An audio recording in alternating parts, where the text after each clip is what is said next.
Hello people, my name is Rage, and welcome one and all as we discuss the newly announced Hearthstone expansion just a few days ago, Goblins versus Gnomes. It is going to come out next month. It's going to have 120 plus new cards. Yes, that many cards that soon. Needless to say, I am pumped. Firstly, because boy does this game need an injection of cards. And secondly, Goblins and Gnomes a little bit, but mainly Goblins are awesome. And what's really cool about Goblins and Gnomes is all of their inventions tend to go a little bit wrong, so we are going to see a healthy influx of heavily RNG cards, which are going to be delightful fun to use. So what I thought I'd do is go over all the cards that have been announced, just talk about them, and let's just get a discussion going about the expansion. I want you to let me know any cards that grab your attention, anything you think, and yeah, let's just talk about it, because it really is awesome. I love Hearthstone, but I will admit it's getting a little bit recently, and this expansion will bring me right back, and you can expect a big influx of Hearthstone content. So as you can see to start with, there is a brand new archetype, or tribe if you are a MTG player, and that is the mech. So they are going to join the ranks of the Murlocs, the Pirates, etc, etc. They have synergies with each other, and they're really quite cool. So we'll start with the Annoyatron, which was one of the first cards revealed, and it's fantastic. It's a Goldshire Footman, but it has Divine Shield. It's just literally to be annoying. I think it's fantastic. Whether it will see play, I'm not sure.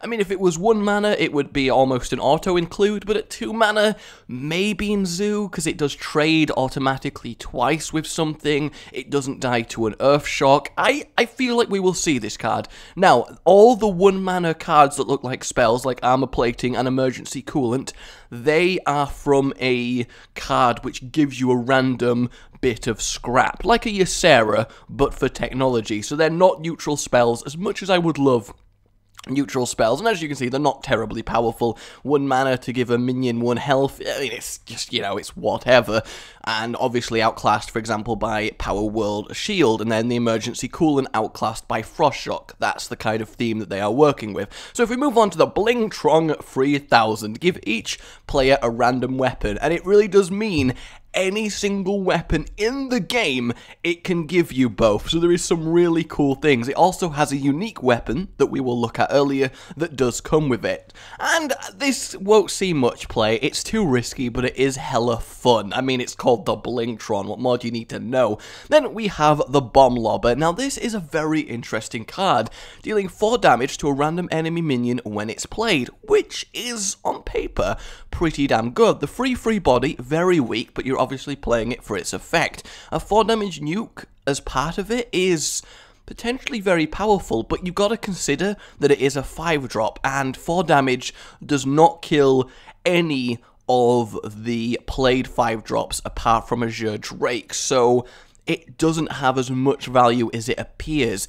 It will be fantastic against smaller rushy decks, like a Bomb Lobber against Zoo. You play it, you get the free, which trades well with Zoo creatures, and you kill one for free. That is really nice, so I think it could go either way, Bomb Lobber. So if we move on to Boombot, which I absolutely love. Now, I don't know if this card is going to be a playable card, or it is simply a add-on of Dr. Boom there, one of the other neutral legendaries. He summons 2/1/1 Boombots, but I am hoping that Boombot is an actual card as well, and that Dr. Boom just summons more of them, because if it's an actual card, I mean, it is pretty powerful. A 1/1 on turn 1 is fine as a turn 1 play, and the fact that it deals 1 to 4 damage means it will trade with most things. It would be an auto-include in Zoo, and potentially is kind of too powerful to be anything other than a summon from from a legendary, so we shall see. I am hoping it will be its own card though, because I really like how it works. And then one of my favourite cards added, unfortunately it is a warrior one, Bouncing Blade. Deal 1 damage to a random minion and then repeat it until a minion dies. So you just get to watch this saw blade carving everyone up until someone dies. I bet that is going to be great fun. I don't think it will be used. I hope it will be. I certainly will. But it certainly does have some risk. Though, say your opponent has like 5 minions, you have none, you play this, it'll injure loads of them and kill one of them. So it's like a brawl, to be fair. It definitely does have its uses. And we have a 4th giant added to the game, Clockwork. This one costs less per card in your opponent's hand, which is great. They needed something like this. This really counters the card hoarders, because they will give you a free powerful giant that's also the mech archetype, so it is extra powerful. I do like that card. And then we have Clockwork Gnome. Put a spare part in your hand upon death. Now the spare parts, I believe, are the things like the emergency coolant, the finicky cloak field, and the shield thing that we saw earlier. And they're okay. They're like a leper gnome on turn 1. They give you a kind of bad spell in return for their death. They're fine. I think they'll see play in Zooey type decks. But apart from that, probably not so much. Maybe just to fill out the mech archetype, because obviously mech decks will be popular, and I cannot wait to make some actually. Mechs, of course, are pretty cool when they're goblin ones. So we move on to the Cog Master. Just play with +2 attack while you have a mech.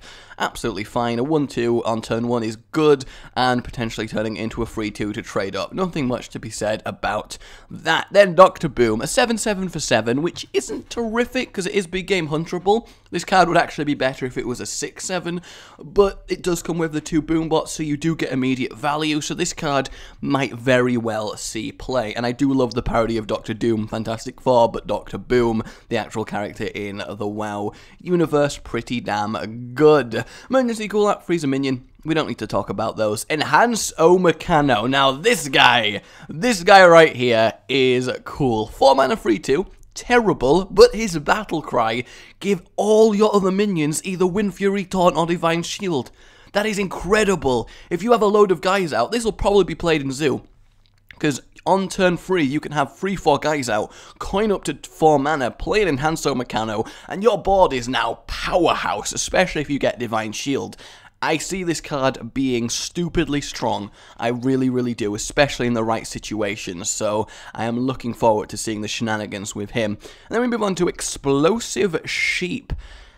It's an Explosive Sheep. It's basically an abomination that costs 2 mana and is 1/1 and doesn't affect the heroes. It's a fine card. We'll probably see play, potentially. I mean, this is...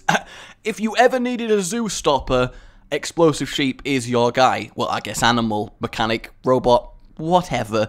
It's kind of good at stopping aggro, and it is the mech archetype, of course, so I'm looking forward to Explosive Sheep. Then we move on to a new mage card, Flame Cannon. Not sure why that is a mage card. It's not exactly magic, but whatever. And deal 4 damage to a random enemy minion.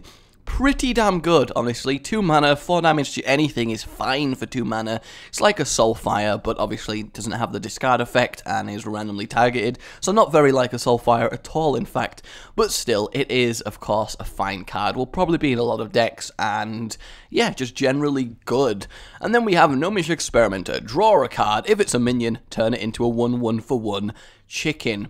Now, this is probably not going to see play. It is way too risky to turn a big powerful legendary into a chicken just for an extra card draw, but it is kind of fun, and it does look pretty cool. But yes, pretty much a terrible card. Now we go on to the Goblin Blast Mage. If you control a mech, deal 4 damage, randomly split among enemy characters. So there's a lot of this deal random damage to people as part of this expansion. Now, Blizzard have confirmed that all the cards here are their heavy RNG cards, and that the rest of the set isn't going to be this ridiculous in RNG. They're going to be more staple, so don't get the impression it's going to be stupid RNG, even though I would like that. I love RNG in card games because it's just exciting to use. But yes, these are the particularly silly cards that have been announced. So the Blast Mage is fine. A mech mage deck, you play him, and you do a load of damage to everyone. There's no real complaint. A targeted Mad Bomber. Talking of Mad Bomber, Madder Bomber. 5/4 for 5, and it doubles the amount of damage it does. A silly card, no one will play it, but it is kind of fun. Makes you play in Arena, to be fair. I mean, I like it. It's just really cool. And then Mech Warper. Your mechs cost 1 less. 2 of these will be a staple in every mech deck.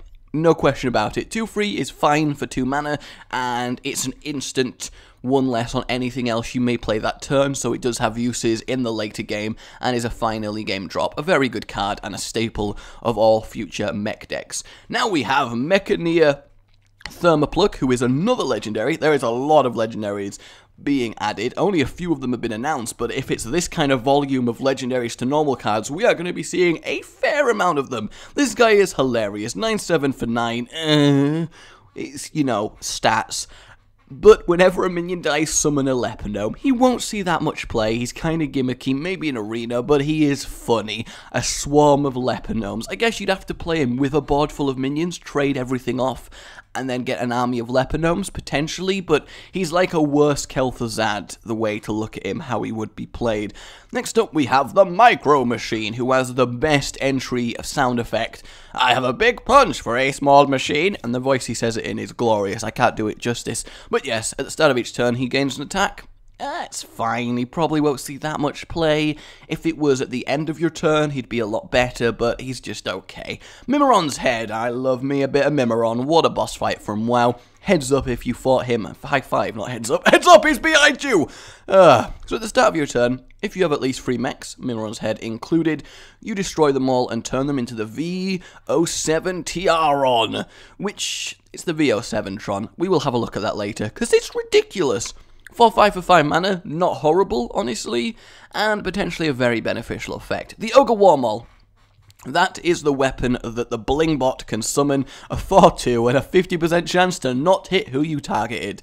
Oh, lovely. Next up, we have Piloted Shredder, one of a series of 3 Shredders with very similar effects. The Death Rattle, summon a random 2-cost minion. Literally any in the game, when this dies, will appear on your field. Probably will see play, because it does have innate value of being 2 minions in one, so you're getting 6 mana worth of minions for 4. His stats are kind of horrible, he trades down really badly, but the benefit is definitely there. I think this guy could go either way. He could be in everything, or he could be in nothing. And then Piloted Sky Golem, his big brother, same exact effect, but a stronger card, more stats, more cost, and it summons a random 4-cost minion. This one I think will see more play, because 4-cost minions are obviously more valuable, and you're basically doing a 10 mana turn for 6 mana, which, especially if you coin to, is really not that bad. And these guys will be good silent sponges as well. And then if we go to the Recon Bobulator, we have transform a friendly minion into a random minion with the same cost. Just a bit of fun. It's not going to see a lot of play. It's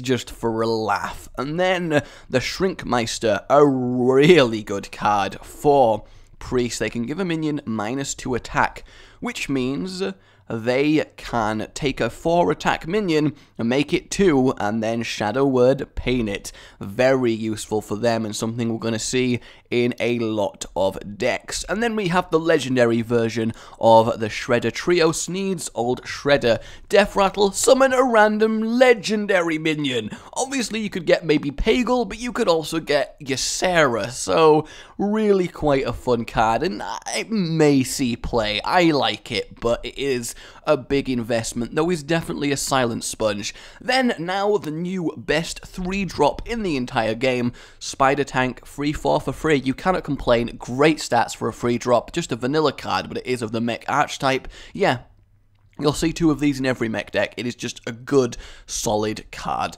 Then we have Tinkertown Technician. If you control a mech, gain 1/1 and put a spare part in your hand. These spare parts, again, we have been seeing various of them, the Time Rewinder and the Whirling Blades there. Just a fine card. Free for free is normal, honestly, and it's a fair battle cry. This guy will probably see play. If you play a 1-mana mech followed by him on turn 4, then you've got a 4/4, a spare part, and the 1-mana mech. That's a pretty strong turn 4 play. He is pretty damn good. Unstable Portal from Mage. Add a random minion to your hand, it costs 3 less.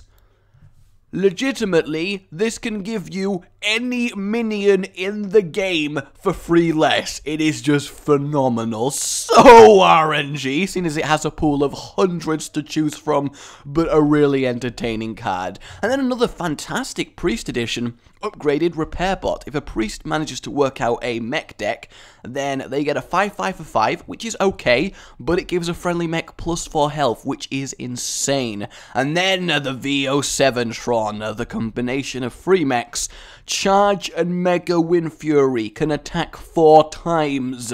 You are toting 16 damage on this bad boy, and that's not including any damage buffs. He is strong, but of course he is summoned, so not very reliable. And then finally, Velen's Chosen. Give a minion +2/+4, which is a very reasonable buff for free mana and the spell damage. So yeah, pretty good Priest card. Probably won't see that much play, but isn't horrible either. But yes, there you go, guys. A very quick TLDR of the announced Gnomes vs. Goblins expansion. I am very excited. Let me know what you guys think, any cards that are standing out for you. But for now, let's have a discussion about it. I like them. But for now, my name has been Rage. Remember to like if you've enjoyed this and subscribe for more. Oh, I'm excited to play this next month. Goodbye. You've been watching